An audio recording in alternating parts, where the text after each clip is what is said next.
اور ادھر ملک کی آزادی کا معاملہ چل رہا تھا۔ 1866 کے بعد کے حالات ہیں، مولانا گنگوہی جیل میں چلے گئے، ماں قاسم نانوتوی روپوش ہو رہے ہیں۔ ظاہر اس زمانے میں دارالعلوم کا قیام عام معافی کے اعلان کے بعد جب ملکہ وکٹوریہ نے اعلان کر دیا 1861 میں، پھر 1866 کا دارالعلوم قائم ہوتا ہے۔ لیکن دارالعلوم کے قیام کے بعد عرصہ گزر گیا، ابھی آزادی کی تحریک چل رہی۔ شیخ الہند رحمۃ اللہ علیہ سبق میں پابندی نہیں کر پاتے تھے مولانا محمد حسن دیوبندی اسی آزادی کے لیے۔ ان پر مولانا احمد صاحب جو محترم تھے، حضرت مولانا حافظ احمد صاحب کی طرف سے کچھ سختی ہوئی۔ شیخ الہند مولانا محمد حسن دیوبندی رحمۃ اللہ علیہ نے فرمایا، مجلس جمع کر کے جس کو تاریخ دارالعلوم نے محفوظ کر لیا، فرمایا کہ لوگوں دارالعلوم دیوبند درس و تدریس کے لیے قائم نہیں ہوا ہے، یہ تعلیم و تعلم کے لیے قائم نہیں ہوا ہے۔ میرے استاد امام اکبر مولانا قاسم نانوتوی نے دارالعلوم جو قائم کیا ہے وہ اس مقصد کے لیے قائم کیا ہے کہ 1857 کی جہاد شاملی میں ناکامی کی تلافی کس انداز سے کی جائے، ایک ایسا ادارہ قائم کیا جائے جہاں کے پڑھنے والے اس ملک کے آزاد کرانے کے سپاہی بن سکیں۔ اسی لیے آپ نے دیکھا کہ پہلا شاگرد شیخ الہند ریشمی رومال کی تحریک چلاتا ہے، وہ تحریک خلافت چلاتا ہے۔ ان کے شاگرد عبید اللہ سندھی یہاں سے لے کر افغانستان تک پہنچتے ہیں۔ آپ دیکھ رہے ہیں کہ ان کے شاگردوں میں مولانا حسین احمد مدنی اور ان کے شاگردوں میں مولانا منت اللہ رحمانی اور پوری کھیپ جو تیار ہوتی ہے وہ اس ملک کے آزاد کرانے کے لیے۔ شیخ الہند تو اس دنیا سے چلے گئے، 1947 میں وہ باقی نہیں تھے، اللہ کو پیارے ہو گئے تھے، لیکن ملک ان حضرات کی محنتوں سے آزاد ہوا۔ یہ دارالعلوم دیوبند کے مدارس اسلامیہ کے جیالوں نے اس ملک کو آزاد کرایا۔ یاد رکھیے حاجی امداد اللہ مہاجر مکی رحمۃ اللہ علیہ نے کہا تھا، لوگ کہتے ہیں کہ میں نے دارالعلوم دیوبند قائم کیا، میں نے ہندوستان میں مدرسہ بنا لیا۔ حاجی امداد اللہ سب ہجرت کر کے مکے چلے گئے، فرمایا کہ ہزاروں بزرگوں کی آہ سحرگائی اور دعاؤں کا نتیجہ ہے ہندوستان میں دارالعلوم دیوبند اس لیے قائم ہوا کہ اس دارالعلوم کے ذریعے سے ہندوستان کے مسلمانوں کے دین کی حفاظت کا، ان کے وجود کی تہذیب کی حفاظت کا سامان کیا جا سکے۔ فرمایا یہ مدرسے، یہ مدارس ہندوستان کے مسلمانوں کے ایمان اور اسلام کے تحفظ اور اس کے بقا کا ذریعہ ہے۔ یہاں امداد اللہ مہاجر مکی رحمۃ اللہ علیہ جو حضرت منگیری کے پیر و مرشد ہیں، جو حضرت قاسم نانوتوی، حضرت گنگوہی اور حضرت تھانوی سب کے پیر و مرشد ہیں، وہ فرماتے ہیں کہ مدارس تحفظ اسلام اور تحفظ دین کا ہندوستان میں اور اس کی بقا کا مضبوط ذریعہ۔ بتانا یہ تھا کہ مدارس اسلامیہ اس ملک میں اسلام اور مسلمانوں کی تحفظ اور اس کا بقا کا ذریعہ ہے۔ میرے بھائیوں، اس لیے ہمیں اس بات کو چند دو باتیں آپ کے سامنے عرض کر کے چند منٹ میں ختم کر رہا ہوں کہ ہمیں کرنا کیا ہے۔ ہمیں کرنا کیا ہے؟ ہمیں کرنا یہ ہے کہ مدارس اسلامیہ پر جو حرف آ رہا ہے، مدارس اسلامیہ کی طرف سے جو بیزاری ہو رہی ہے، جو غفلت ہو رہی ہے، ہمیں اس چادر کو کھینچ کر پھینک دینا ہے اور اس کی عظمت کو سمجھ کر اس پر آنا ہے۔ یاد رکھیے حضرت امیر شریعت دامت برکاتہم العالیہ نے ان حالات کو دیکھ کر کہ میڈیا والے جال ہیں اور بچوں کے منہ میں کہیں بھی مائک لگا دیا، سوال پوچھنا شروع کر دیا۔ حضرت نے بڑی بے چینی کے عالم میں مجھ سے فرمایا کہ مولانا اس کے لیے کچھ کیا جائے، اور میرے ذہن میں ہے کہ مدارس اسلامیہ، مدارس کے ذمہ داران علماء کو چاروں اسٹیٹ بہار، جھارکھنڈ، اڑیسہ اور بنگال سے بلایا جائے۔ الحمدللہ آپ نے دیکھا کہ ابھی 6 نومبر کو مدارس اسلامیہ کا کنونشن کے نام سے اسی انداز پر مدارس کے ذمہ داران علماء کو بلایا گیا اور انہیں وہ سبق دیا گیا کہ کیا کرنا ہے، ان کی ذمہ داریاں کیا ہیں۔ اس میں یہ بتایا گیا کہ ہمیں اس بات کے لیے تیار رہنا چاہیے کہ مدارس کے نظام پر، مدارس کے نصاب پر، مدارس کے قیام پر، مدارس کے تعام پر، مدارس کی زمینوں کے تحفظ کے تعلق سے، مدارس کے نقشوں کی منظوری کے حوالے سے، مدارس کے رجسٹریشن کے مسئلے میں، مدارس کے تعلق سے جو حالات گھیرے جا رہے ہیں، نئی قومی تعلیمی پالیسی 2020 کے ذریعے ان سب کے اثرات سے مدارس کو کیسے محفوظ رکھا جا سکے اور مدارس کو حکومت کی نگاہ سے کیسے بچایا جا سکے، اس کے لیے تیار ہونا ہے اور پورا خاکہ اس کے لیے تیار کیا گیا۔ اس لیے ہمیں اس خاکے کو پڑھنا، سمجھنا، سیکھنا چاہیے، اس کو بتانے کا موقع یہاں نہیں ہے۔ آپ رات میں سے سیکھیں کہ مدارس کی زمینیں محفوظ ہوں، اس کی رجسٹری صحیح طریقے پر ہو، جو بلڈنگ بنا رہے ہیں اس کے نقشے کی منظوری ہو، رجسٹریشن کا معاملہ حل ہو، جو حسابات اور مدرسے کہاں جائے گا وہ جگہ تو نہیں ہے، وغیرہ وغیرہ یہ ساری چیزیں۔ دماغ بہت لگاتا ہے، یہ سب جگہ نہیں ہے تو گھس رہا ہے، جب جگہ رہتا کوئی نہیں بیٹھتا ہے۔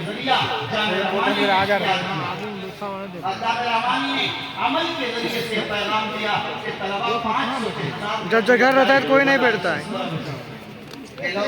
لاک ڈاؤن کے بعد آپ جانتے ہیں پورے بہار کا جائزہ لے لیجیے۔